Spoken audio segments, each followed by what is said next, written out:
და მათ ლიდერს. კიდევ ერთხელ მინდა გავიმეორო, ეს აბსოლუტურად ნორმალური, არანორმალური იქნებოდა ჩვენი იქ არ წასვლა.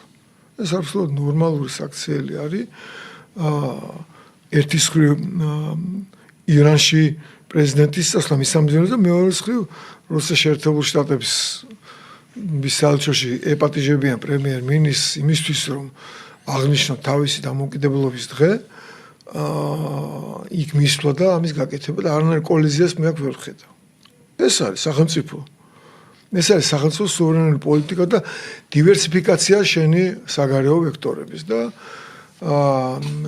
ჩვენ უნდა ურთიერთობდეთ შეერთებულ შტატებთან, გაერთიანებულ ევროპასთან, საკუთარ სახელმწიფოებთან, ირანთან, თურქეთთან, აზერბაიჯანთან, სომხეთთან, რუსეთთან პირველ რიგში იმის მიუხედავად როგორ შეაფასებს ამას რომელიმე სხვა სახელმწიფო.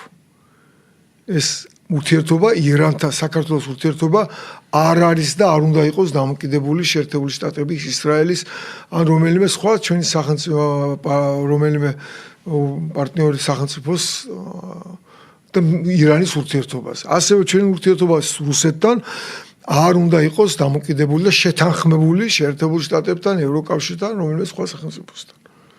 და ჩვენ უნდა ვიურთიერთობოთ იმის მიხედვით, რა აწყობს ხალხს და სახელმწიფოს და არა ის რა აწყობს შეერთებულ შტატებს და რამდენს იკილეს და ტანზე შემოიხევს რომელიღაცა იდიოტი.